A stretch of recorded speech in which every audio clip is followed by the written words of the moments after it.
Assalamualaikum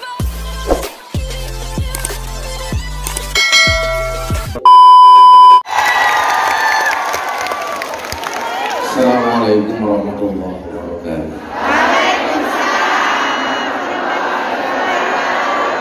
Innallaha malaikatahu yusholluna 'alan nabi ya ayyuhalladzina amanu shollu 'alaihi wa sallimu taslima. Shollu 'ala nabi Muhammad. Allahumma sholli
bunyi hujan adalah titik dingin air sejuk rasanya.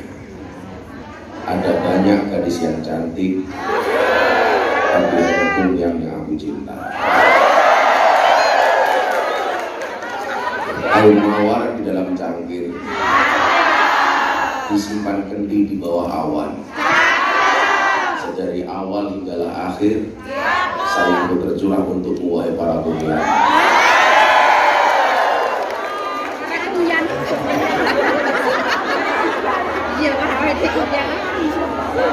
Alhamdulillah, saya akhirnya mau sholat. Saya udah bilang dari Bu Nuris, seharusnya sudah tidak ada jatah tahun 2024.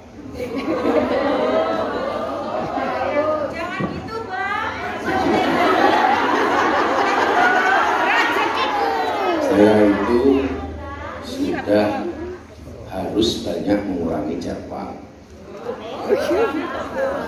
termasuk jadwal ketemu para kuliah.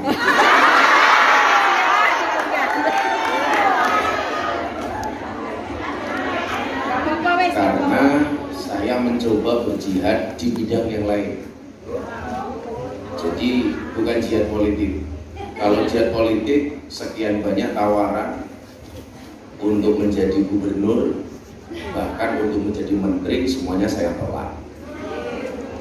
Pak Prabowo seminggu sebelum saya berangkat haji, saya kembali dipanggil, Gus Miftah beneran nggak mau jadi menteri? Saya jawab tidak.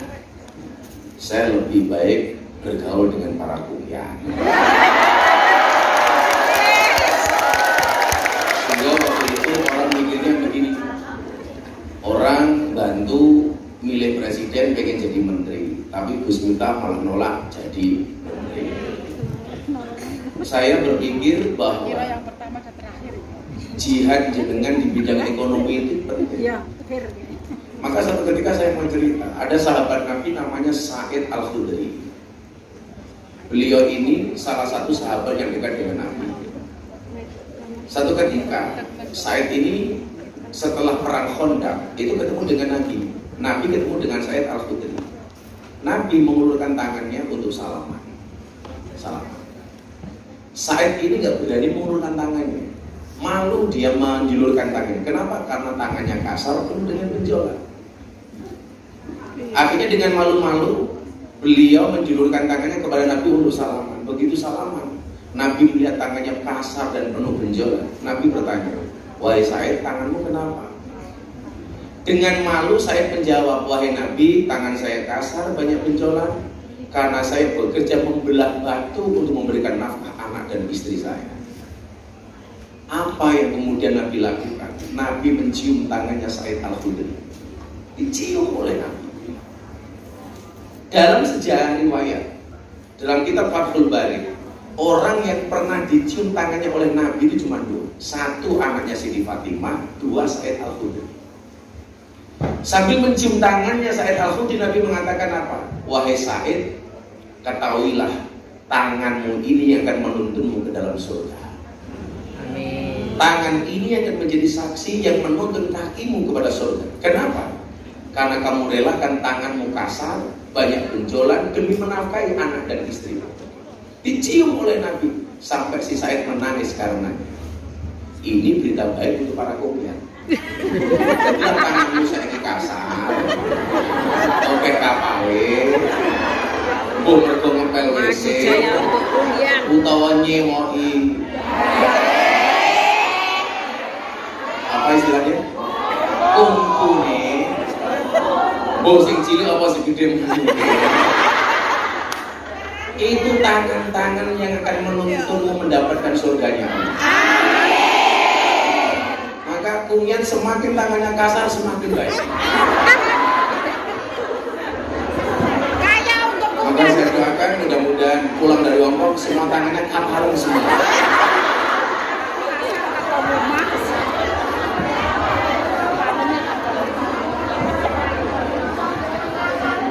Tapi insya Allah enggak. Kalau dulu zaman saya Al-Khudri belum ada perawatan. Kalau sekarang sudah ada perawatan. Cuman ya itu tadi saya lebih sepakat wajah itu dirawat bukan diedit.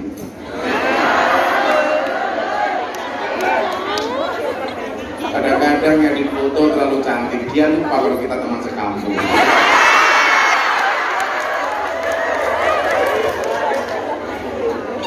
Kalau harus mau dikuasain ini mau mulai lah juga. Kadang-kadang ngedit foto di posting sing diedit terakhir gulune ora.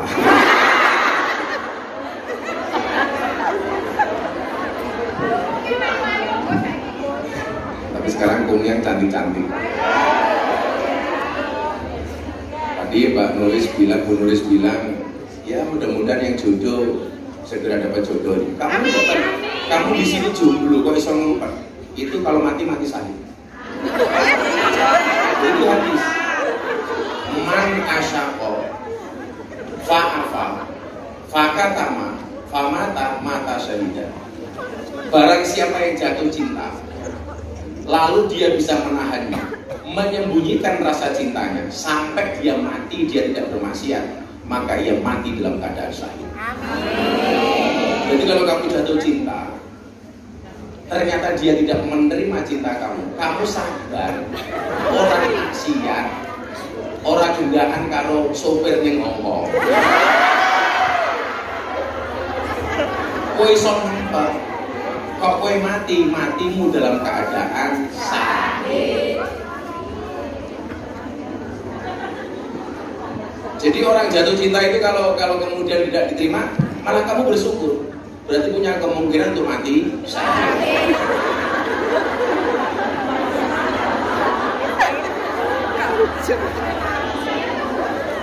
Tapi memang etikanya itu kalau orang cinta, kata Nabi, itu harus disampaikan, tidak boleh ditahan. Laki-laki senang sama perempuan, dia harus ngomong. Perempuan senang sama laki-laki, dia juga harus ngomong. Kalau gitu coba. I love you, Gus. Kalau janda atau gadis ngomong I love you kepada suami orang itu boleh. Yang nggak boleh itu laki-laki ngomong I love you kepada seorang perempuan yang sudah punya suami. Itu Jadi kayak Mas Aris ngomong I love you sama Bu Luris itu nggak boleh. Tapi kalau Anda janda ngomong I love you Mbak itu boleh. Jadi kalau saya tolak hari itu kamu mati, kamu matinya saya. Dia bilang I love you. Baik telu bisa Mbak, wah sampai tenan kok sampai mati. Enggak apa-apa, ikhlas. Karena begini, Nabi pernah mengatakan begini. Idza ahabba ahadukum sahibahu, ketika kamu mencintai saudaranya, mencintai lawan jenisnya atau temannya atau siapa, falyatihi fi manzilihi, maka kamu harus mendatangi rumahnya. Hadis ini berlaku tidak hanya laki-laki kepada perempuan, perempuan kepada laki-laki. Kok kamu dari Hongkong sudah senang sama cowok di Indonesia, besok pulang langsung falyatihi manzili, kamu fi manzili, kamu datangi rumahnya. Kemudian apa? Falyubir annahu yuhibbuhu lillah. Dan kamu katakan kepadanya bahwa saya mencintai karena Allah. Kok ditolak? Samsudin bertindak.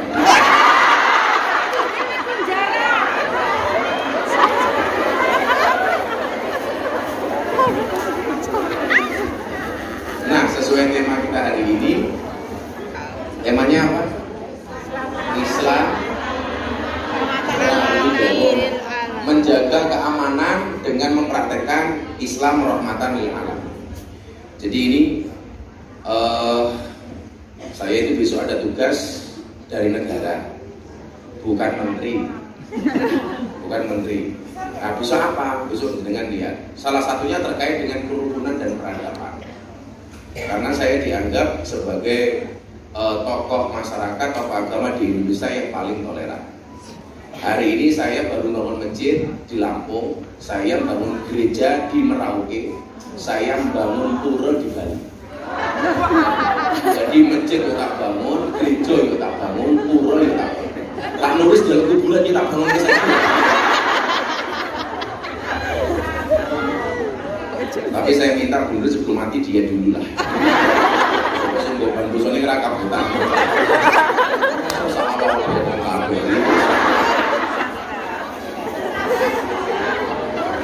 Sebenarnya saya tuh usul teman-teman Ilham itu kalau nggak pengajian nggak usah terlalu sering.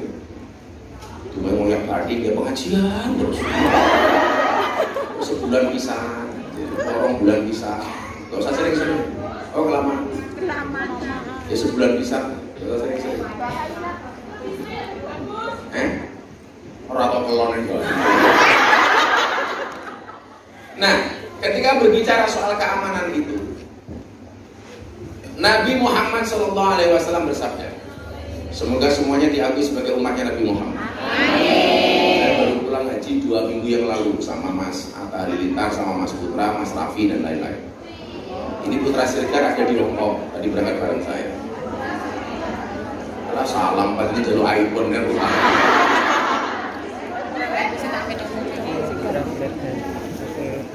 Jadi saya, Atta sama Putra itu lagi berusaha membebaskan tanah atau rumah di Jakarta untuk majelis pengajian teman-teman artis.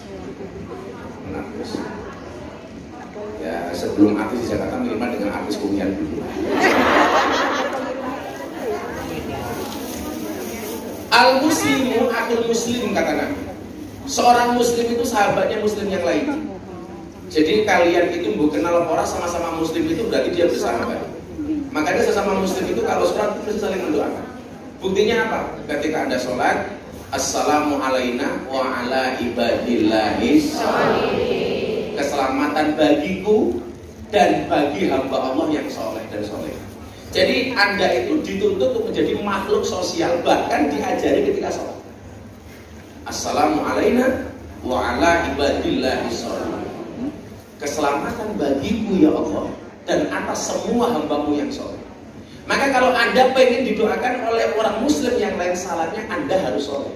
Karena wa'ala ibadillahi soleh. Kok Anda nggak soleh ya nggak dapat. Makanya kalau pengen didoakan oleh orang lain salahnya, kamu harus soleh. Semua orang soleh, al-ahya minhum wal amwat, yang hidup maupun yang mati, begitu ada saudaranya sholat, dia mendapatkan jatah doanya. Makanya hebatnya orang alim itu di sini. Saya sekarang mau tanya sama jenengan. Ada orang goblok sholat, ada orang tidur, orang soleh, orang alim tidur. Itu yang digoda oleh setan. Orang goblok yang sholat atau orang alim yang tidur? Orang goblok yang sholat. Orang alim yang tidur. Sing digoda setan. Goblok sholat apa alim yang tidur? Alim yang tidur. Jawabannya apa? Nabi melihat setan tuh mangu-mangu di depan masjid. Makanya saya bilang, yang banyak setannya itu di masjid apa di diskotik? Di masjid. Diskotik gak perlu ada setan. Makanya sudah kayak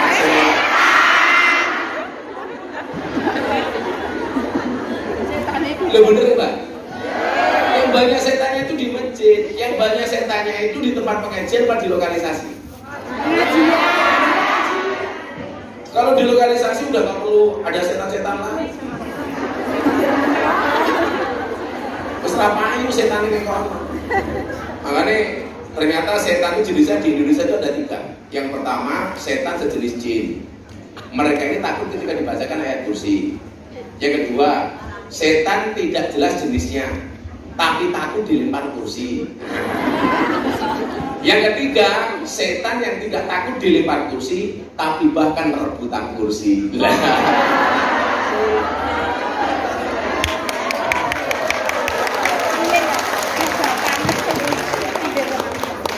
Banyak nggak seperti itu? Jadi nggak takut dilempar kursi, tapi rebutan kursi.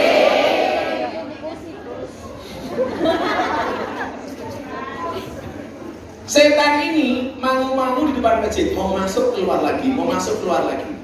Nabi kemudian bertanya, setan, dijawab sama nulis sama nulis sama. Kok kamu nggak berani masuk masjid dari tadi, kenapa? Nabi, itu ada orang goblok sholat, itu ada orang tidur, orang alim tidur, di dekatnya orang yang goblok sholat. Saya mau masuk ke dalam masjid, takut membangunkan si alim. Karena kalau orang alim ini bangun, dia berpotensi membenarkan sholatnya orang yang goblok. Jadi kalau ada orang alim yang tidur sama orang goblok sholat, ternyata yang digoda setan itu siapa? Orang alim supaya dia tidak bangun. Orang goblok gak perlu digoda, sholat salah.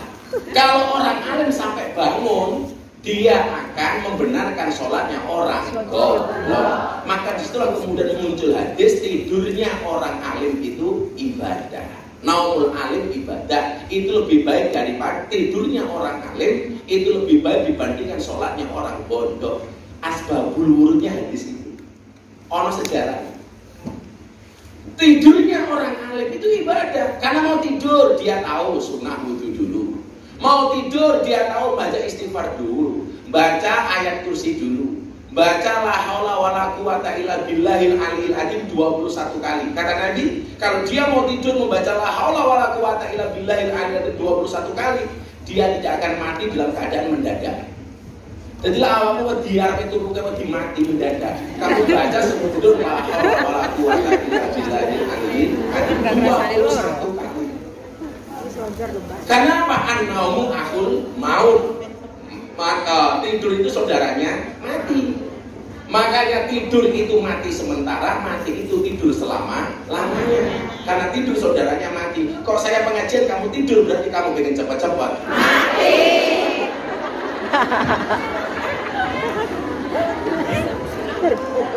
Ayo turu. Muga-muga 14. Loh, sampai ini kalau mau tidur doa-doanya apa? Bismikallahumma ya Allah, dengan namamu ya Allah aku hidup, dan dengan namamu ya Allah aku mati. Jadi hidup dan mati itu gak ada bedanya. Makanya bagi orang beriman, mati itu bukan mati tapi intikal, pindah alam. Pindah alam. Makanya kenapa kalau saya sering ngeprank santri tidur, langsung tak bunga iman robuka. Turu begitu tangi wis beda alam. Man robuka. Gagap modern. Jadi orang alim kalau mau tidur dia tahu sunahnya wudu dulu. Kenapa orang alim kalau mau tidur wudhu? Karena pengen kalau kemudian dia tidur langsung mati sudah dalam keadaan punya wudhu, dalam keadaan suci. Makanya kenapa Nabi itu hebatnya kalau tidur, dari tidur sampai bangun itu posisinya sama, nggak berubah. Kalau kita kan beda, arep turu tangane nengdi, tangi turu tangane nengdi.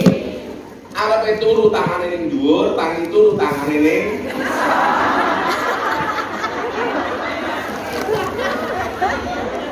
Wong lanang kan juga begitu, arep turu nyekel ndas, tangi turu nyekel.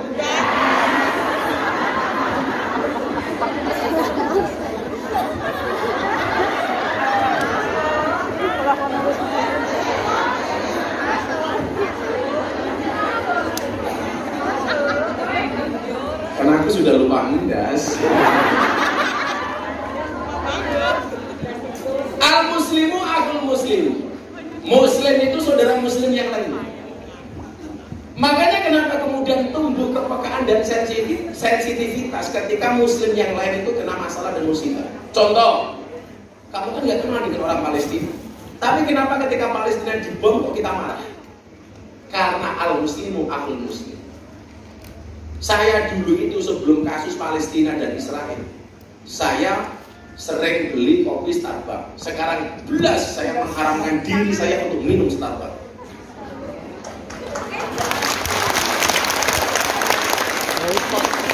Anak saya dulu itu sukanya McD, yang nikahi. Sekarang jelas nggak mau makan McD.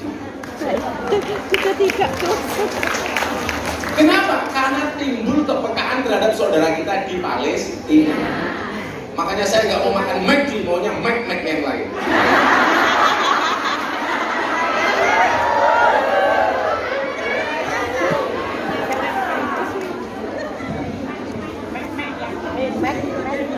Yo Mac. Oh, ojo mau cetake. Malah diperjelas.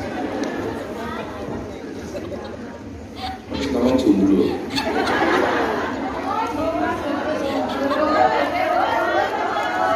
Single itu prinsip, jomblo itu nasib.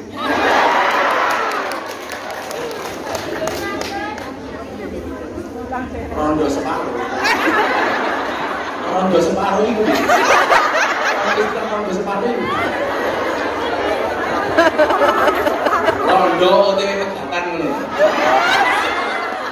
Sebenarnya sekarang bahasanya lebih kreatif bukan janda, tapi perawan second.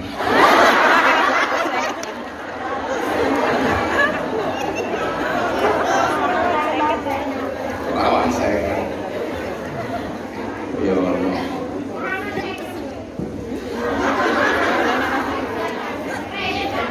Rayang matamu rayang.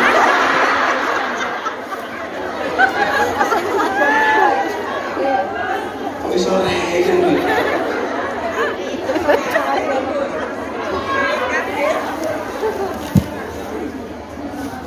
Kamu tahu tata cara sholat? Itu orang sholat begini. Kalau makmumnya cuma satu, itu berada di belakangnya jauh apa belakangnya dekat? Jadi ini imam, ini makmumnya cuma satu. Itu caranya adalah cuma di belakangnya tepat, minimal satu kaki. Disinilah. Kemudian kalau muncul makmum kedua, caranya bagaimana? Ini ditarik, ini di belakang mundur, ini di sampingnya. Pelajarannya apa? Kalau ada orang ketiga lebih baik kamu mundur.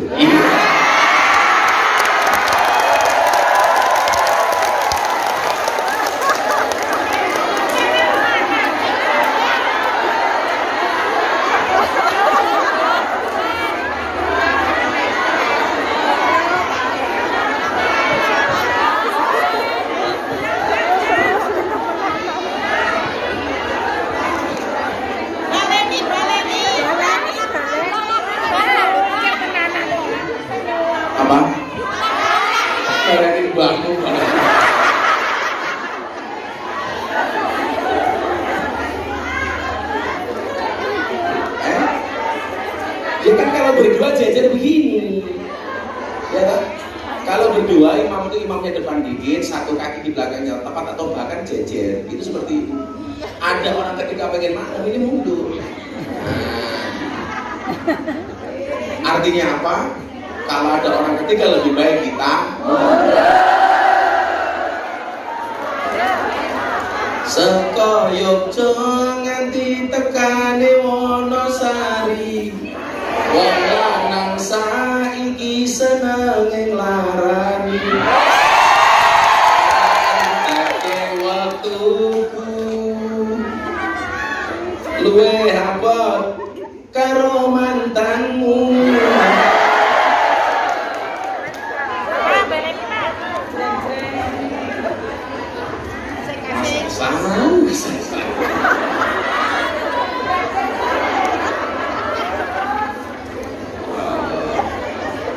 Ada orang ketika kok ngeyel, pulang saja, mundur saja. Berjuang itu kalau bersama-sama. Kan saya bilang loh,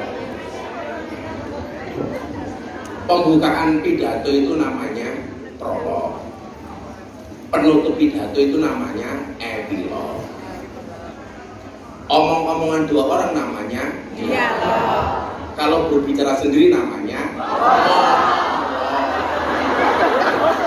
bukan bisa. Omong-omongan dua orang namanya kalau ngomong sendiri namanya monolog. Kalau berjuang sendiri namanya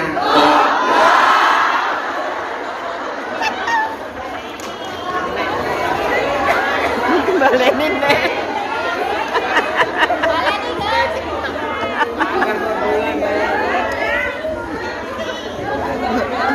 Mengerti berjuang sendiri malah gagal. Memang benar cinta itu buta. Buktinya kamu tak pernah melihat perjuangan.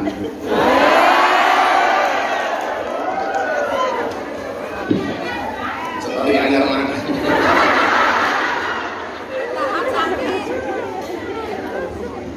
Sallallahu Nabi Muhammad.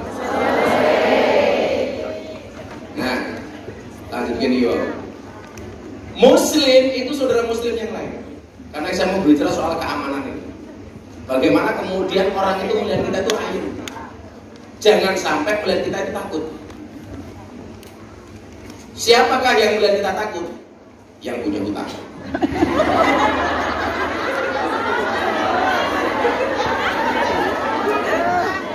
Saya tuh kadang-kadang gak ketemu nalar di luar mulu. Gak habis pikir saya. Orang hutang sama kita, itu kan kewajiban dia bayar. Kita nagih itu sebenarnya nggak perlu kita menjelaskan kita nagih itu untuk apa. Tapi lucunya apa? Ambil uang sendiri, tapi kita harus menjelaskan kepada yang berutang uang itu untuk apa. Dan bayaran toh aku selang ini. Kowe iki sing utang semua. Sing nagih itu ora perlu jelaskan dia apa. Piye kuwi duwite wonge ora duwe. Kok malah sing repot sing duwe. Utang orang dibayar kok ganti HP. Wonge lho teko. Jilbabe ireng.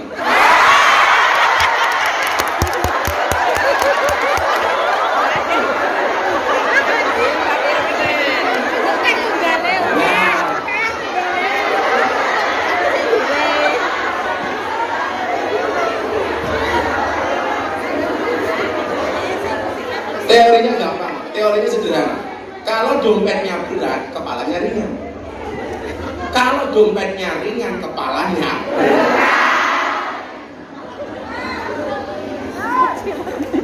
betul Bu? Maka beratkanlah dompetmu, bukan dasmu.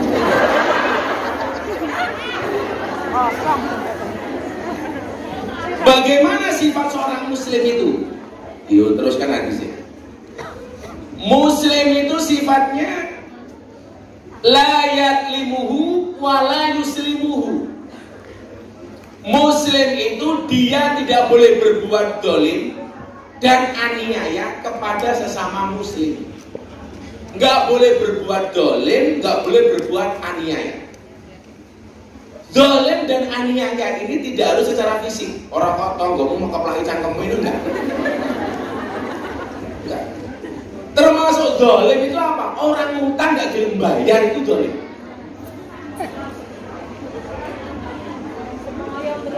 Dolim. Termasuk kalau kamu dolim kepada dirinya sendiri itu apa? Memaksakan penampilan yang tidak sesuai dengan bentuk bodimu dan bentuk rahimmu. Itu dolim.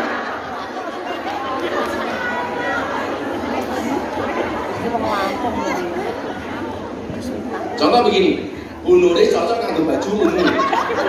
Kowe ora pantes nganggo baju ungu mau paksake. Itu juga dolim kepada dirimu sendiri. Dolim. Awakmu luwemu tapi nganggo baju metetet kuwi dolim.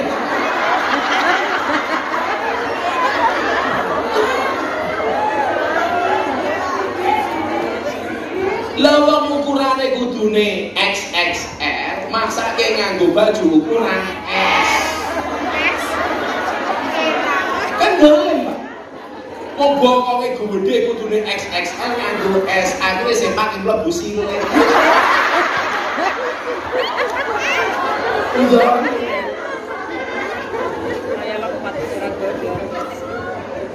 Lah santri ini masalah sedih meneh. Gosok sempake kancane. Sempake kancane ukurane XL. Sing gosok ukurane S. Dipaksa dipakai. Begitu malu di masjid loh.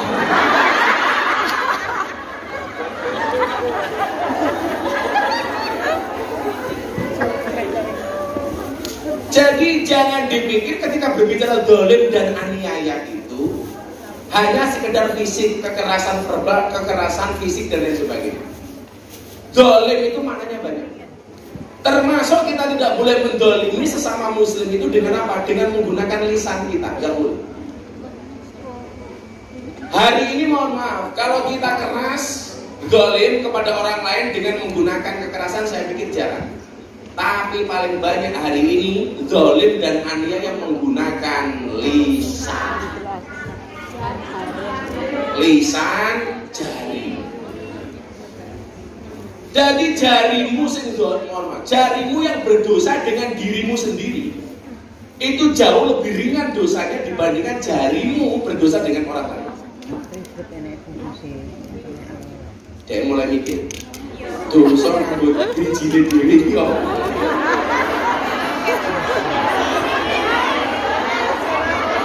Main sosmed bos.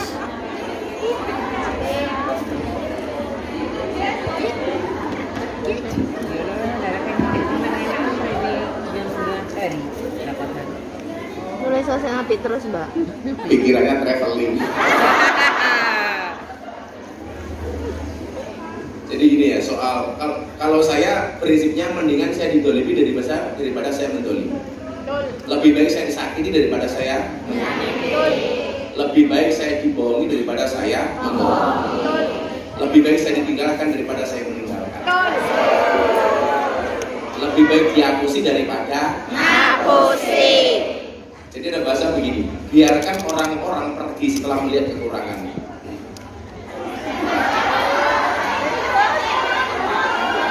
Ini HP ini standby dulu loh. Dulu suwi.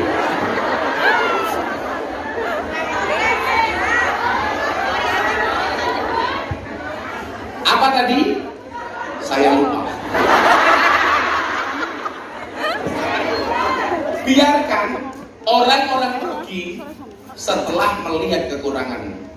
Hingga yang tersisa hanyalah orang-orang yang bisa menerimamu apa adanya.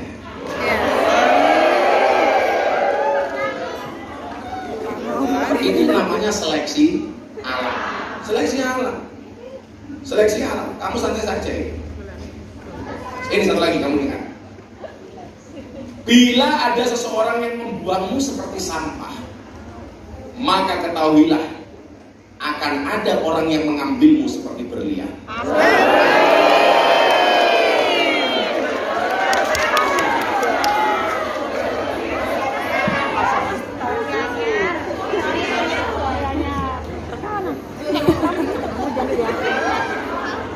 Bayangin nulis guyu kalau tuku cangkem. pakai cincin.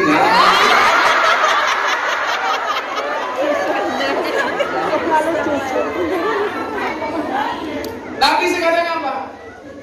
Soal dolim mendolimi. Kalau kita lagi seneng punya duit, semuanya mendekat. Tapi gantian kita susah, semuanya menjauh, menghilang. Betul? Ini siap no HP tentang kalimat api banget.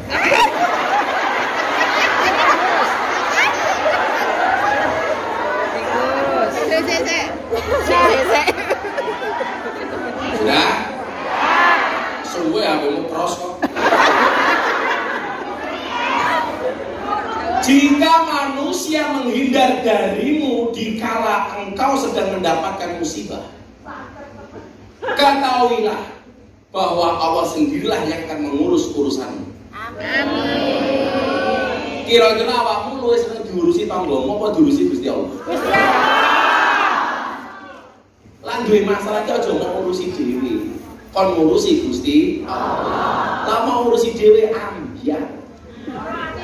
Lah wong awake dhewe kok ngurusi urusane wong liya, ngurusi urusane awake dhewe waman ora iso. Mila jangan senang ngurusi urusan orang lain. Jangan suka mengurusi orang lain karena belum tentu orang itu mau urus.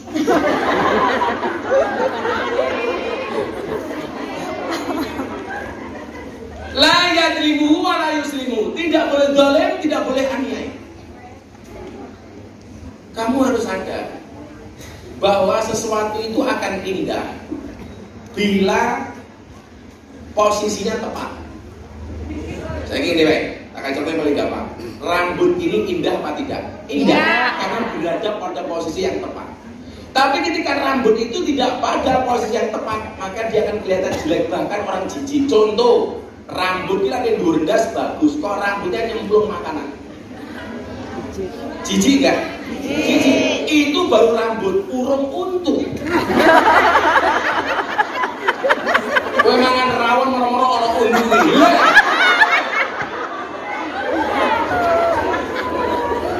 Kita makan rawon ana rambutnya jijik, dah apa ana untung. Kok itu sing ngono kok cangkepe nulis.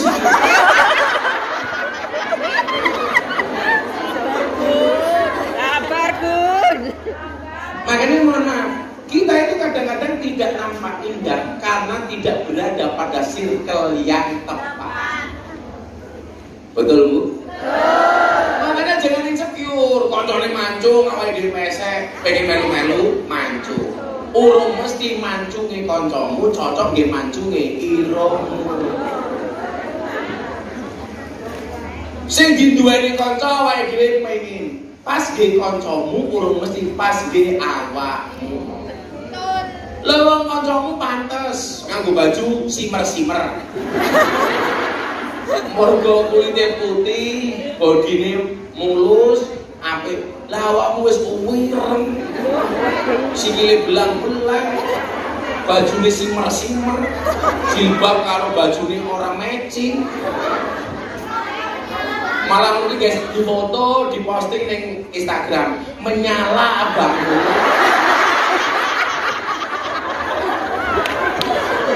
Coba foto itu. Makanya saya itu orang yang nggak bisa diatur dengan penampilan. Aku nggak baju sak-sak. Kalau ustadz itu kudu ini, mana ini sopo. Kadang-kadang lucu lagi, orang ustadz ngatur ustadz. Orang kiai ngatur kiai. Kiai ngono, kiai kok ngono ora pantes. Lah kowe iki dudu kiai kok ngatur, kiai goblokmu. Makanya ada bahasa begini. Saya kemarin baru baca di kitab Ibnu Athaillah As-Sakandari. Manusia yang paling goblok itu siapa? Kata Ibnu Athaillah. Siap no Habib.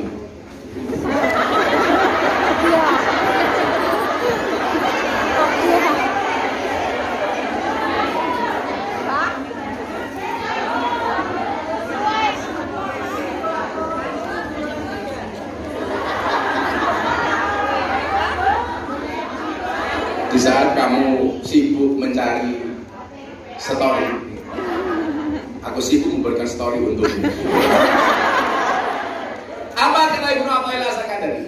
Ini tadi berkaitan kita kok terlalu sibuk ngatur orang lain atau kita mengikuti perspektif orang lain.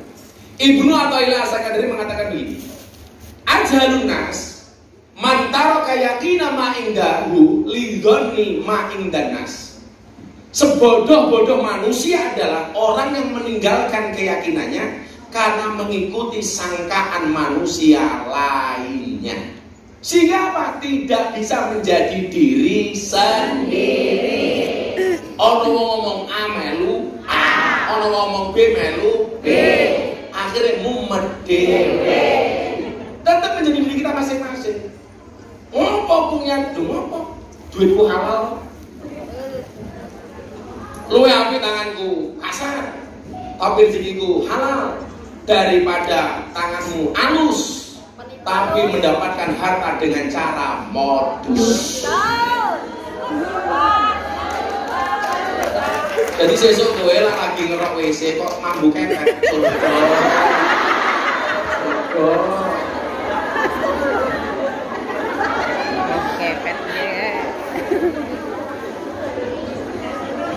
Kok sesuk kowe mulai bojomu protes, "Dik, kok tanganmu kok sakot, kok tanganmu kasar." Surga, Cuk.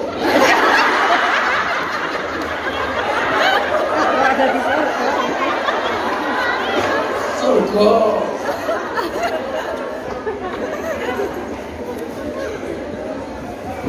Makanya yang mereka itu kalau Bunda mau keluar rumah itu langsung dibeliin sandal.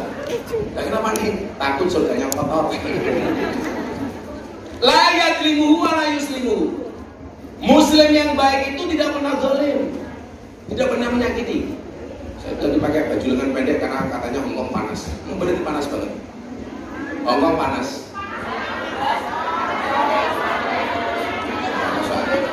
Enggak, Hongkong memang panas. Tapi raimu sejuk.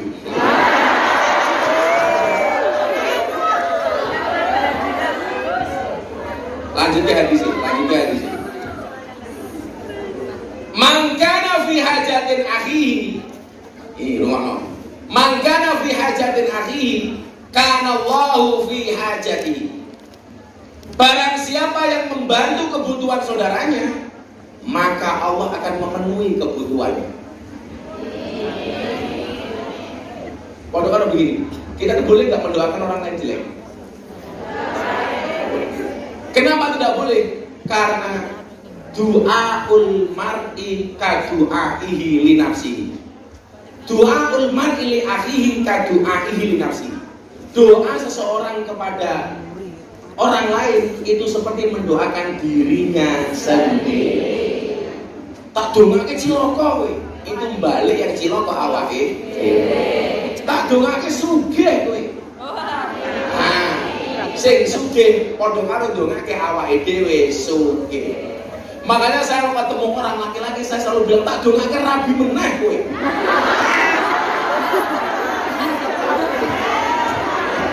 Ben iso rabi dhewe. Itu sama hal yang mendoakan diri saya sendiri. Kenapa Bu? Oh katanya rabi meneh. Kamu berharap ya? Enggak, saya nggak ada cerita lah. Bukan kalau saya takut sama istri, cuman istri lebih berat. Istri lebih berat. Ya beda tuh Bu. Itulah. Dari mana datanya kecewa? Dari dia yang kamu anggap istimewa. Makanya saya bilang, kamu itu kalau senang sama orang biasa-biasa aja. Termasuk fenomena-fenomena medsos TikTok. Kalau mengidolakan seseorang, bogi artis, ustadz itu biasa-biasa aja. Saya bilang begini, kalau kalian tuh ngaji hanya karena melihat orang itu viral, yakin begitu nggak viral kamu nggak akan pernah ngaji lagi. Gitu. Makanya yang perlu dilihat sebenarnya bukan viralnya, tapi ngaji. Makanya kenapa ada bahasa ungdur makola walatan dur makola. Lihatlah apa yang dibicarakan, jangan lihat siapa yang membicarakan. Dilihat isinya, bukan dilihat siapa yang bicara. Ini fenomena-fenomena TikTok itu Pak, mohon maaf, itu easy come, easy go. Banyak orang akan gampang datang, gampang pergi. Lah kalau tolak ukur seseorang mau ngaji itu karena kemasyhuran, keviralannya. Di saat orang itu sudah nggak viral, nggak masyhur, kamu pasti nggak mau ngaji. Jadi itu penyakit. Makanya kenapa kok saya itu lebih seneng dengan kiai-kiai kampung? Karena mereka itu nggak butuh viral. Yang penting manfaat. Betul Bu? Makanya saya kemarin bilang, kan jenengan tahu kedekatan keluarga Ploso dengan saya dengan keluarga Ploso, dengan Gus Kawasan dan kawan-kawan.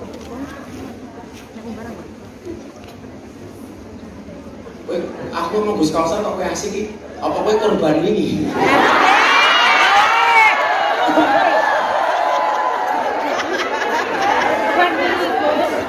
Ngaji kok anak korban ini ngaji apa Idul Adha? Rasido ngaji loh Gus.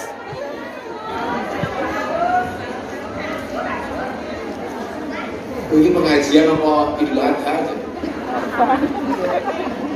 Enggak, saya bilang gini sama Gus Kawasan, Gus, secara pribadi saya itu senang. Semakin banyak orang viral itu saya semakin senang. Secara pribadi umpamanya, tugas saya sebagai seorang mubalik itu semakin ringan. Karena tidak semua orang tertuju pada saya, gantian kepada yang lain. Maka saya senang. Cuman yang kemudian membuat saya sedih itu adalah esiko, gampang datang, gampang viralnya cepat, hilangnya cepat. Padahal yang wow, kita itu kadang-kadang mau ngundang seseorang saja nunggu viral. Ya model-model lurus nunggu viral. Jadi pengen ngundang itu nunggu viral di selalu viral diundang. Jadi ya tidak ada salahnya Ustadz, panitia itu ya sama. Semangat Bunda, semangat. Jamaah ya salah padahal. Salahin nulis tak mergo nuruti salahin. Kita yang kena. Dan ini menurut saya itu bahaya. Nunggu seseorang, ngundang seseorang nunggu viralnya. Dan menjauhi seseorang ketika jatuhnya viralnya. Itu kan dolim banget. Betul nggak? Wah ini orang betul-betul termasuk sih dari masalah iya ini. Kok delalan nulis ngundangi Ustadz rata terkenal rata viral. Tunggu yuk, sopo kuwi. Lawang saya itu masih ingat kok. Nulis ini ngundang pertama saya coba-coba. Lah aku kayak ingat. Wes ngundangnya coba-coba.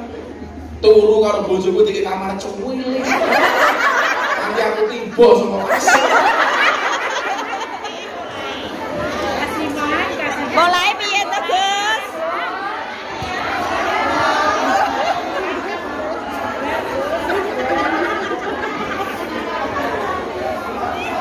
Memaafkan Gus, saya maafkan.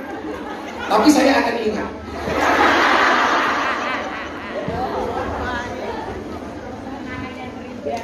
Mangkana fi hajatin akhi, kana Allah fi hajatihi. Barang siapa membantu kebutuhan saudaranya, maka Allah akan memenuhi kebutuhannya. Ini ajaran sosial. Maka Allah itu keren. Kerennya di mana? Selalu saja memberikan solusi-solusi yang sangat solutif dan istimewa. Bahwa hidup itu tidak hanya persoalan pribadi, tapi menyangkut hak-haknya orang lain. Ramadan kemarin kan jenengan Pak, saya diundang untuk ngisi buka puasa di Istana Negara. Semua menteri diundang, Presiden Pak Jokowi hadir, Presiden terpilih hadir. Pak Praktek bilang sama saya begini, Gus, kondisi istana kurang bagus. Kenapa Pak Menteri? Ini masih menunggu putusan MK. Jadi masih ada jaga jarak antara satu dengan yang lain. Tolong Gus, kita berbicara tentang sosial. Bagaimana kemudian kita tetap baik walaupun kita berbeda pendapat. Ini yang bilang Pak Praktek saya. Oh nggih Pak Menteri. Maka saya tidak los, saya tidak berani los karena kondisi istana soal kebatinan istana yang kurang bagus. Sebelum saya ceritakan isi pengajiannya, selesai ngaji, karena ngajinya saya batasi nggak los. Saya lagi makan kolak, Pak Jokowi datang. karena posisi mejanya ini mejanya Pak Jokowi, Pak Kiai Ma'ruf, Pak Prabowo, Pak Menko, macam-macam di sini, saya di sini mejanya. Nah, jajar begini. Di belakang ini mejanya menteri-menteri yang lain. Begitu saya lagi buka puasa, Pak Jokowi datang ke saya. Saya langsung duduk, dan saya posisi duduk, saya langsung berdiri. Pak Jokowi bilang apa? Gus, kok tumben ngaji ini buatan los-losan? Ya karena saya pikir di Istana Negara, kalau kan biasanya saya dengan Pak Jokowi itu lebih banyak di luar istana. Ini saya harus menjaga kewibawaan istana. Saya ngajinya saya batasi nggak los-losan. Pak Jokowi malah bilang, Gus, no kok buatan los-losan? Langsung dia bilang, pasti dibatasi sama Pak Praktik ya. Saya jawab, enggak Pak. Terus saya bilang, Gus Pak Jokowi bilang begini, besok kalau diundang lagi, los-losan ya Gus ya. Ini tuh Pak maksud saya supaya diundang lagi. Cair-cair matamu, cair-cair. Cair dong.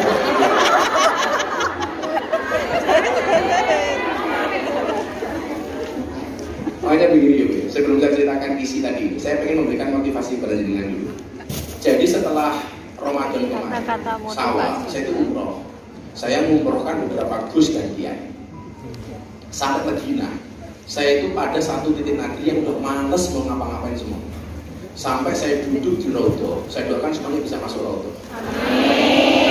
Di Raudhah itu, saya itu bersandar begini. Saya itu nangis. Saya mau ngapain lagi? Contoh begini, soal tantangan dakwah. Saya sudah pernah ngaji dari yang paling bawah sampai yang paling atas.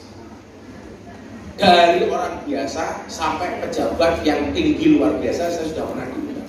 Dari orang miskin sampai yang paling kaya raya. Dari di tengah kota sampai mereka yang berada di pelosok-pelosok desa. Semuanya saya pernah masuk. Diundang wong sugih banget wis biasa, diundang wong kere banget yo biasa. Siapapun udah pernah. Saya pikir begini, mau ngapain lagi? Hidup saya itu mau ngapain lagi? Saya apa? Sudah gak ada motivasi sama sekali. Ada tukang sapu Nabawi datang, saya panggil, tak kasih uang. Masih nih Mas, orang Indonesia, orang Lombok, tak kasih uang. Saya bilang begini, Mas, tolong saya diantar ke perusahaan. Oh, ngapain Gus? Saya pengen daftar jadi tukang sapu masjid kayak ini. Loh beneran, saya bilang dulu, saya karena saya udah bingung mau ngapain lagi untuk saya. Saya merasa harus gini. Makanya saya bilang sama Mas Riz, abang ini jatuhnya gak usah kayak kesel. Saya mencoba menata cara yang lain, mencari tantangan baru. Begitu saya mau daftar ke perusahaannya itu, saya bilang, Pak, saya daftar. Saya gak usah dibayar, bila perlu saya bayar. Saya gak usah dikasih fasilitas, saya tak cari hotel sendiri. Gak usah lama-lama. Izinkan saya menjadi tukang masjid, saku masjid Nabawi 2 bulan atau 3 bulan saja. Tapi saya minta, saya ditempatkan di Raudhah. Milih kok, Raudhah itu. Aku bisa tiba-tiba sebelum akhirnya awakmu ning kono toh. Begitu, Gus, repot. Loh, kenapa kok repot? Lah Gus Miftah jadi tukang masjid, tukang sapu ning masjid Nabawi. Ora sida kerja, Gus, malah ganggu liyane. Benono Indonesia teko foto. Kayak kemarin lempar jumroh, lempar jamarot. Saya ketemu dengan rombongan satu kloter dari Madura, dari NTB, dari Kalimantan. Akhirnya setannya seneng, aku gak lempar-lempar. Soalnya meh lempar setan diajak foto. Setannya senengnya raung. Dan baru itu kejadian setan diajak selfie. Lah jamarot itu kan tempatnya setan. Malah fotonya backgroundnya jamarot. Berarti foto selfie karo setan. Singkat cerita, saya ke Turki. Di Turki itu ada satu kota, di Bursa namanya, kota Bursa. Itu ada masjid Jami. Masjid Jami apa saya lupa. Di situ diriwayatkan, disejarahkan ada tulisan wawu yang ditulis oleh Nabi Khidir alaihis salam. Nabi Khidir itu nabi yang ditakdir hidup selama-lamanya sampai hari kiamat. Jadi dia tidak mati. Akhirnya masjid di depan wawu itu saya sholat 2 rakaat. 1 sholat tahiyatul masjid, nomor 2 ngalap berkah Nabi Khidir alaihissalam. Begitu selesai sholat, saya doa, saya nangis. Saya mikir begini, Nabi itu mengatakan akmaru ummati ma baina sittin wa sab'in. Umur umat itu antara 60 sampai 70 tahun. Umur 60 sampai 70 tahun saja problem hidup kita sebanyak ini. Enggak apa Nabi Khidir sing ora mati. Kuwi mesti masalah ya luwe oke. Di situ kemudian saya kembali bangkit. Saya tidak boleh patah semangat. Saya harus semangat. Saya tidak boleh menyerah. Saya bayangin itu saja. Yang kita usianya 60 sampai 70 tahun saja, problemnya kayak apa coba? Yang jenengan tinggal di Hongkong 21 tahun saja, utangnya lalu langsung masuk.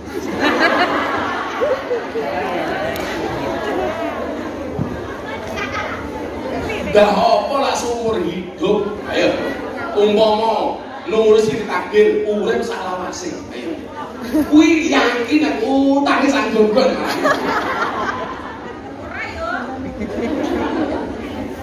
Sing jawab ora ya utangnya sing paling oke. Nah, di istana itu akhirnya saya ceramah soal yang diminta sama Pak Praktek ini. Saya bilang begini, kita itu nggak boleh kemudian dolim kepada orang lain walaupun orang lain itu berbeda dengan kita. Ada seorang namanya Wasi. Wasi ini orang yang sangat dibenci oleh Nabi. Insya Allah saya HP ini ada diingatkan masuk surga. Amin. HP ini. Soal. Awalnya barangnya lah bunyi tahajud susah, bangun nggak bisa gampang. Kamu kasih HP-mu nada dering alarm. Musiknya apa? Diganti musik yang medeni. Begitu nada dering jam 2 malam dikasih musik Bila Israel datang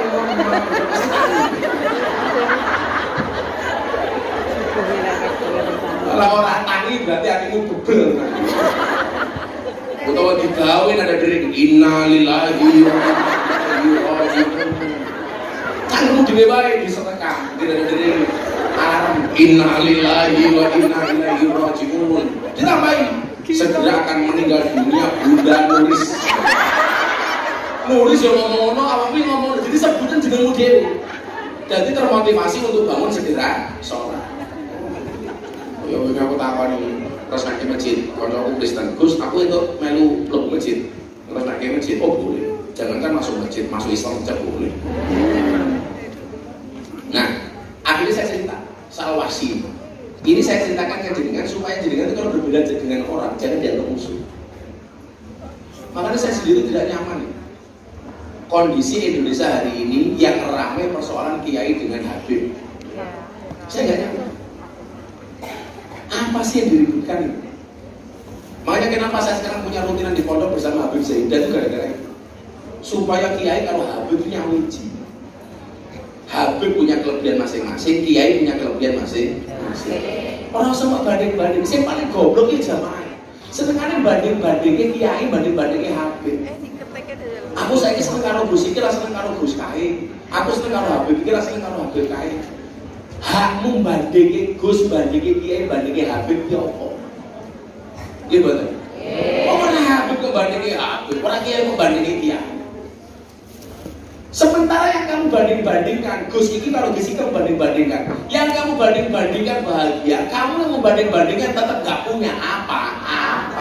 Kan goblok, untukmu banding-bandingin ya apa? Woi, rumahno. Santet meteng lu. Kowe entuk mengidolakan siapa? Boleh, tapi ojo mau banding-banding. Apa meneh nyek? Apa aku sering karo Gus iki, aku ora seneng karo Gus kae. Gus kok kaya ngono. Malah dadine nyek. Sing mok nyek pahalane nambah, cangkeme nyek tambah dosa. Aku bilang sama santri-santri, begitu saya didolimi sama orang, santri mau membalas saya jawab, nggak usah. Ngapain dibalas? Santai saja. Kok begini terus? Jawab, sorry.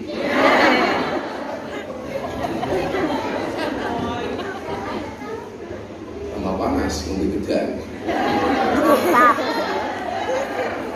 Lah matur ngombe sang musik kasih aku lho isih. Jadi kamu pura-pura nggak lihat tuh. Karena kalau buka cangkem kamu jadi malu. Ras itu.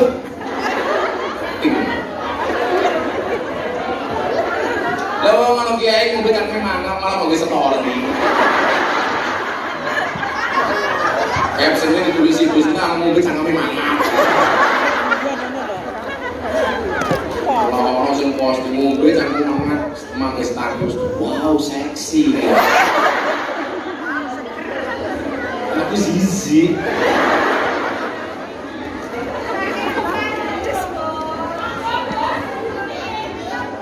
Rak, kasih dong.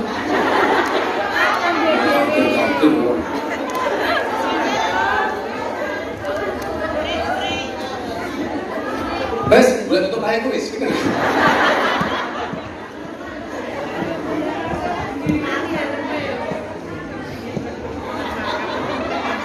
Ya selawatan di saya, selawatan. Lagu ini alamat anak soleh sing BMI ongkoknya sih kan. Lagi yang pengen harus kapal.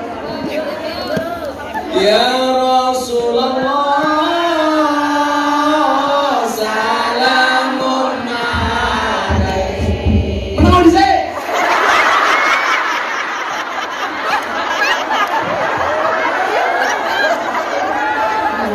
Salawat tok tok tok.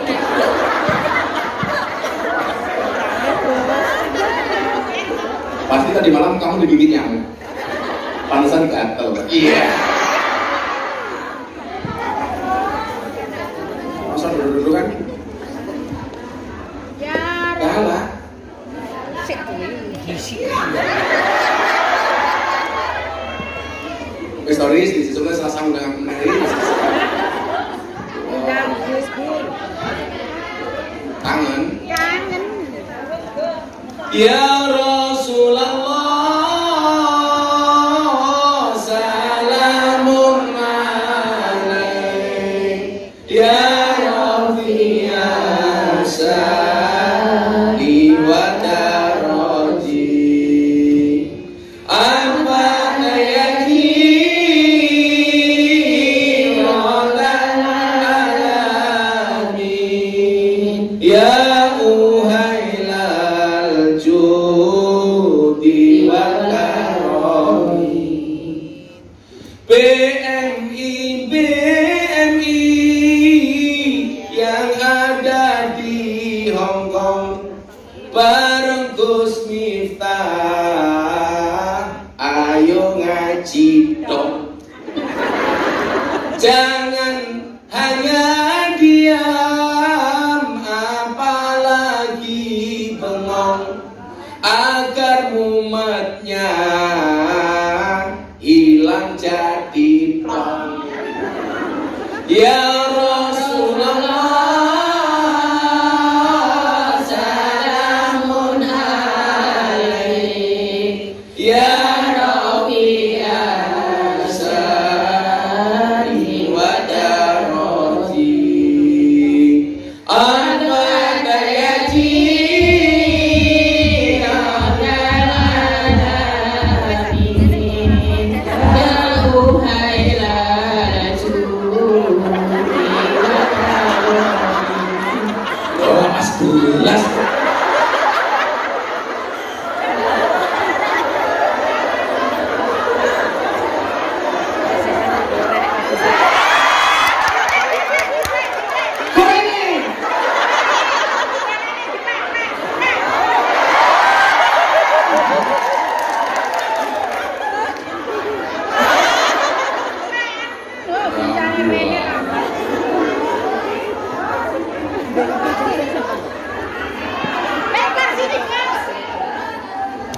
Ngomong mana?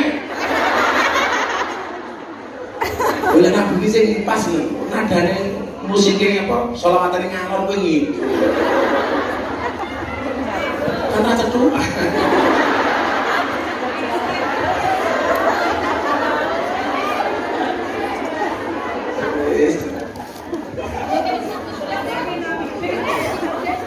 Merantau ke Hong Kong dari rumahnya untuk bekerja demi keluarga. Merantau ke Hong Kong dari rumahnya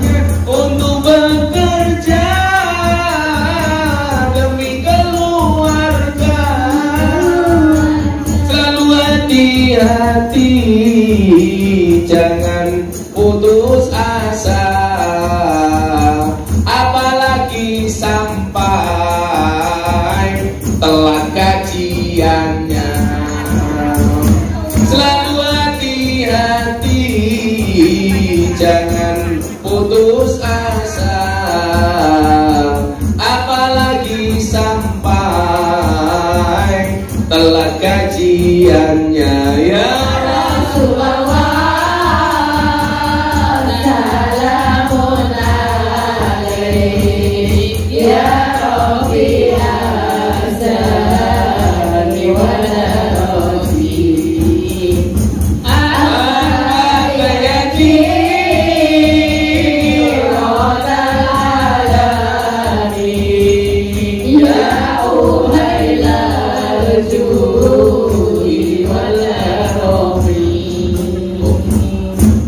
vokalisnya sangat rumit,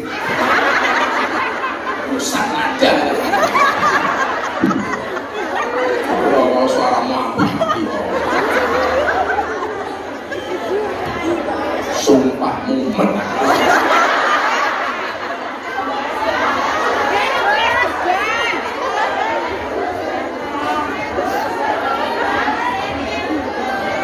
Nah, unjuk juga enak gitu. Gue harus cangkemmu. Aku ini ngerti, orang nyambung belas berkowe suwer atau kami.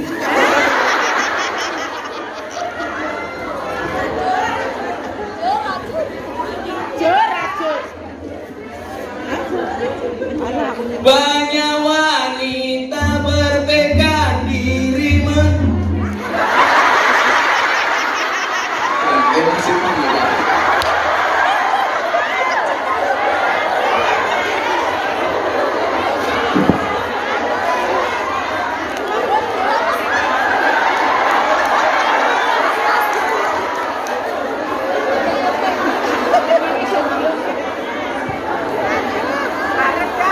aku bilang wes ngikat rambut. Kalau ngomong itu cincin ngerok tak ada.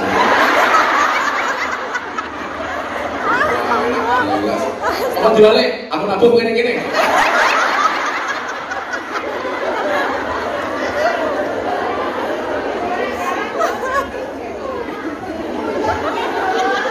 Banyak wanita bertekad diri mencari rezeki ke luar negeri. Banyak wanita bertekad diri mencari rezeki ke luar negeri. Semoga kabul hajat terpenuhi, asal jangan sampai menikah lagi ya Rasulullah. Salamun alaik ya Rabbi asani wa darati al-fatayati radal alamin ya uhailal judi wal karami. Jauh-jauh ke Hongkong ayo jaga diri tetap istiqomah, ikut mengaji. Jauh-jauh ke Hongkong ayo jaga diri tetap istiqomah, ikut mengaji. Tetap sadar diri, jangan lupa diri, ingat di rumah anak dan suami. Tetap sadar diri, jangan lupa diri, ingat di rumah anak dan suami. Semua tangan di atas selawat. Ya Rasulullah, salamun alaik ya Rabbi asani wa darati al-fatayati radal alamin ya uhailal judi kita. Ya Rasulullah salamun alaik ya Rabbi asali wa tarodi Ahmad ayati rotan alamin ya muhainan judi walamin sallu ala Nabi Muhammad. Allahumma sholli alaihi.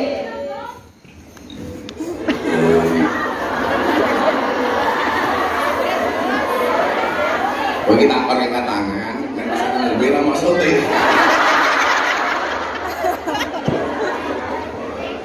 Ya, terus kita tangan ini mau sing pasti mau, terus ini musuh.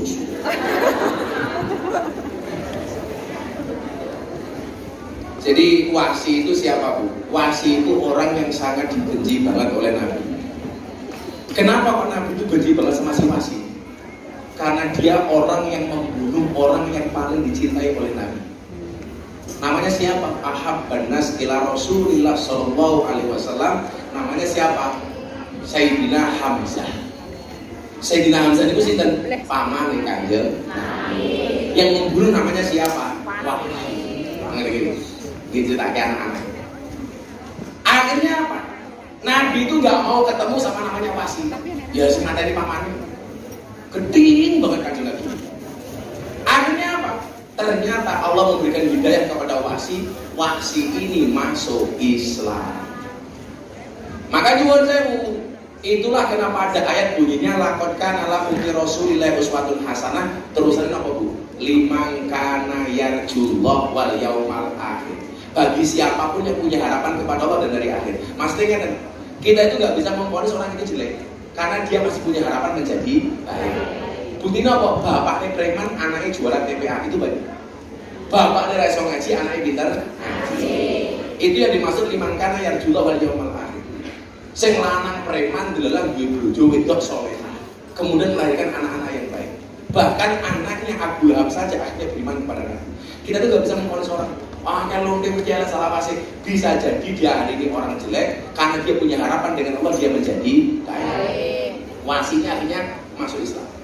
Kalau dulu awal-awal Islam, kalau mau masuk Islam itu mesti kepada Kanjeng Nabi. Itu artinya apa? Nabi harus bertemu dengan wasi.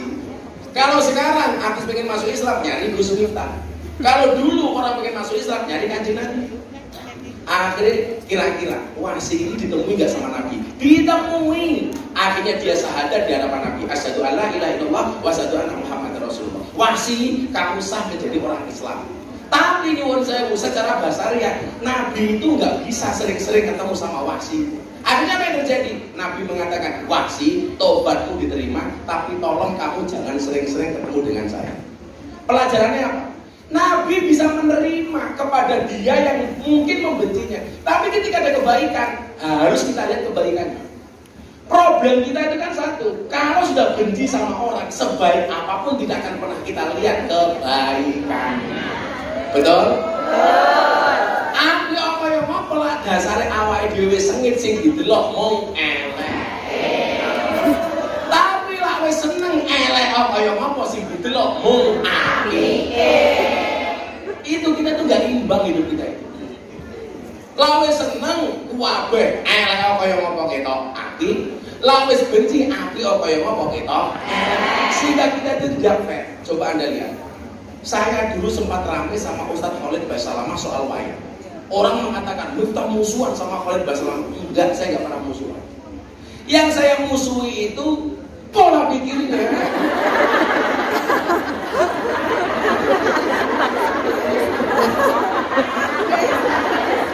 Aku semua atau semua ini baik. Gue sing takon, sing tak woco, aku gue duit real oke, tak ada duit real. Dari ketularan haji. Amin. Insyaallah, insyaallah. Aku udah lali tulis. Sengit. Ora sabar tak santet saya. Wes degane rasane lang. Ora ono kopine belas. Bersyukur, Gus, bersyukur. Riz, kopi.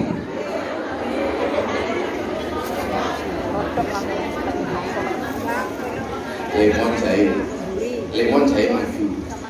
Madu itu multifungsi. Jadi lemon sama madu kalau batuk itu bagus. Lemon jahe madu itu kalau masuk angin bagus. Pokoknya madu itu bagus. Tapi madu plus istri perang dunia ketiga. Seorang laki-laki berani menghadapi ribuan perempuan untuk membawa sebotol madu.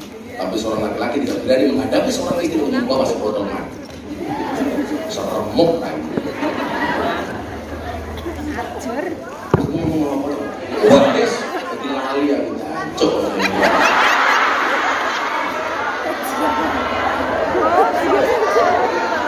Lalu tuh besok makan ngomong ini gitu.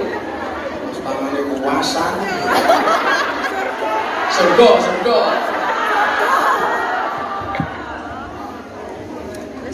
Mungkin gayanya bodoh kita kongkonku. Nyawanya anak kurang juta. Begitu mulai ngerampok duitku 11 juta. Era kamu. Rumah nangis.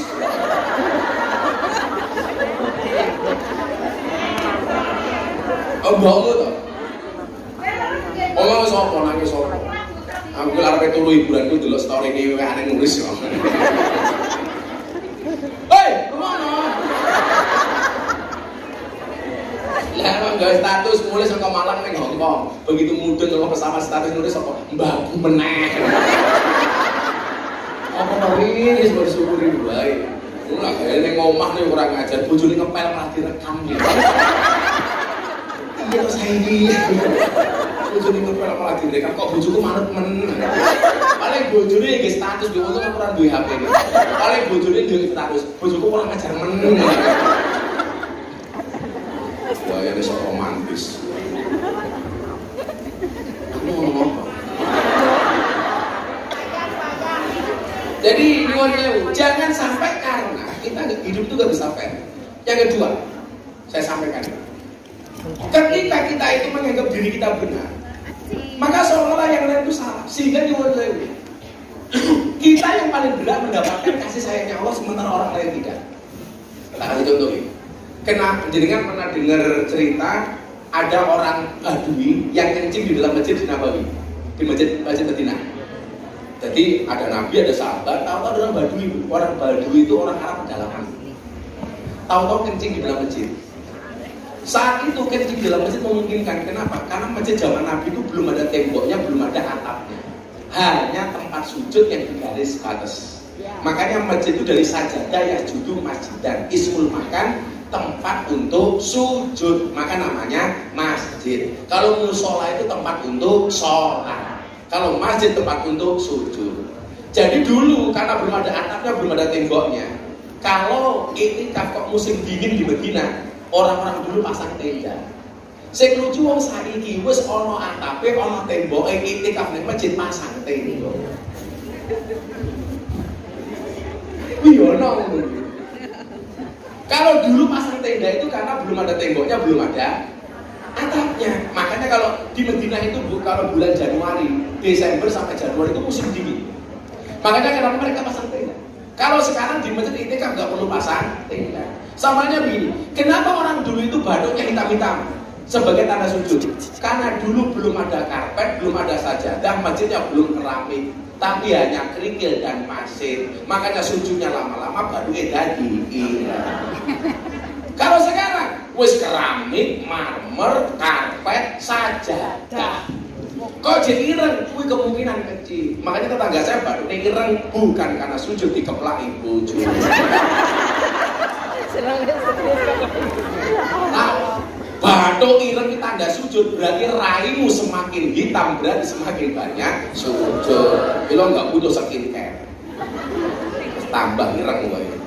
Tapi irengnya saya ini mergo salah nganggo skincare.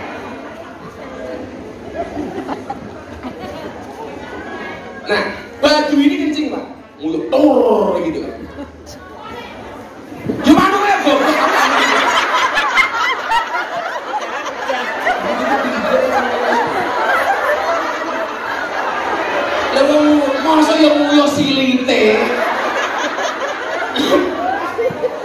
ngono kok cenake.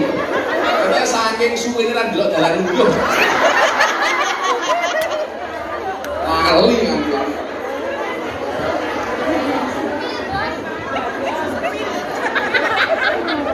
Malah lali rasanya kelingan bentuke.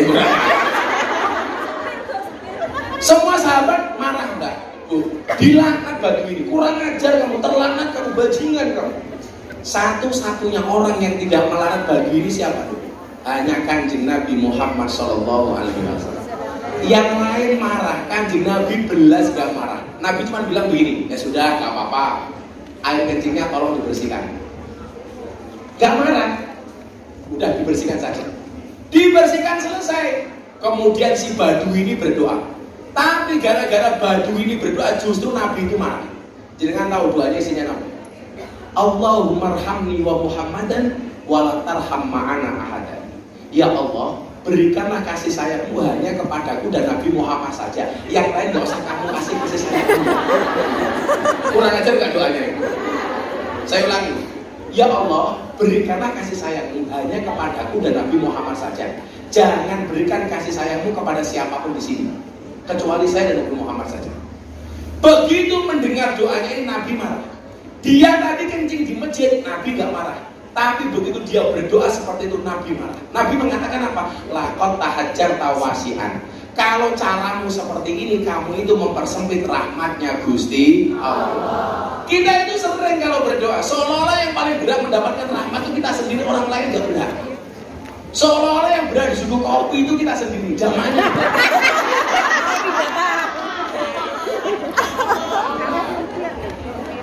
Kita itu egois. Seolah-olah yang paling berat mendapatkan kasih sayangnya Allah itu cuma kita. Yang berat mendapatkan kasih sayangnya Allah itu NU toh, Muhammadiyah orang, atau Muhammadiyah toh, NU orang. Saya boleh rahmatnya Allah itu mamane Gerindra toh, PDI orang, apa PKB toh kan orang. Itu namanya mempersempit rahmatnya Gusti Allah. Dan kita itu begini jeleknya. Apa itu? Jelek kita itu begini. Kalau kita itu berbuat dosa, kita yakin Allah itu Maha Pengampun, Sa'awul, pemberi maaf. Tetapi kalau orang lain yang salah, seolah Allah kejam, Sadidul Iqab. Kita itu nggak baik. Kalau kita salah, kita yakin Allah itu Maha Pemaaf. Tapi kalau orang lain salah, kita yakin Allah itu Maha Pemarah. Ini nggak baik. Ini namanya tidak bisa memberikan rasa aman kepada yang lain. Siap pertanyaannya? Ya, saya jawab pertanyaan.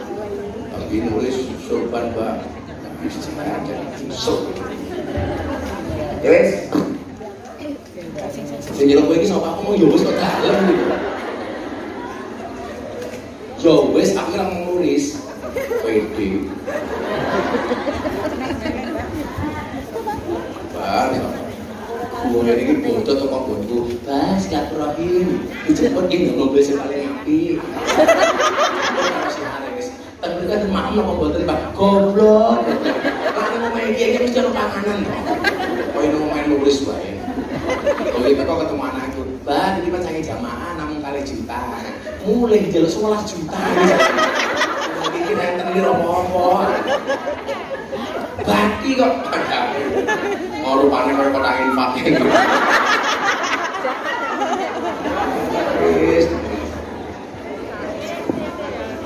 Belum juga tak kau pamer karena aku juga di bandara. Bang, matur nuwun. Wingi duran saking apa dong tumbas cincin. Wong nangin ini pamer cincin. Terus besok tahun ngarep lah bodoh terus tekan langsung ditolak wis. Apa enggak ada di rumah? Kita jadi dolar meneng sama.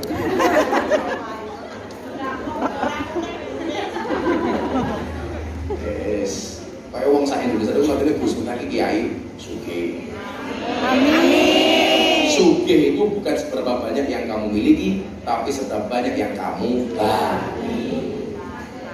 Tandane, wes ayo, nggon duit apa ora? Sing ngomong gowo, ngomong ora gowo tak tungake kere salah.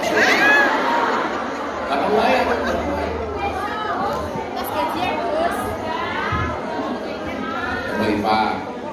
Potongan duit yang paling gede gitu loh. Pecahan uang yang paling besar itu berapa lo dia? 1.000. Gue duit 1.000 apa orang? Terus bawahnya saya piro? 500. Bawa 500 apa ora?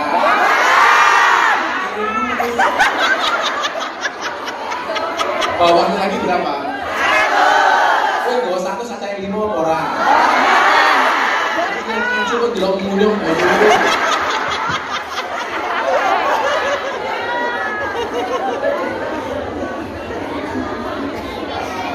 Saya sing ngene, do nggawa duit 100 apa ora? Sing nggawa 100 ngomong ora, tak dongake nang duit salawase. Sing nggawa 100 tapi nyemplungi di bawah 100, tak dongake ora berkah salawase.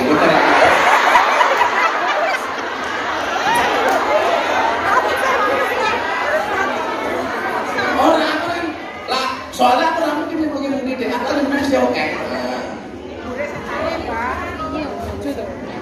Jangan membatasi rezeki itu hanya pada harta. Boleh jadi rezekimu itu bukan harta, tapi badan yang sehat. Allah tutup aib-aibmu. Memiliki keluarga yang menyayangimu. Dan yang paling penting dimudahkan Allah untuk beribadah dan sujud kepada Allah. Itu juga rezeki. Wong begini lucu, Allah kamu gak seneng Allah petung karo awakmu, tapi awakmu petung karo Gusti Allah. Allah gak pernah hitung-hitungan, awake dhewe hitung-hitungan. Suwe-suwe kowe esuk diceluk karo Gusti Allah bukan hai hambaku, tapi hai kalkulator. Mergo kakean hitung amal eman-eman. Ya kono panitane siap-siap.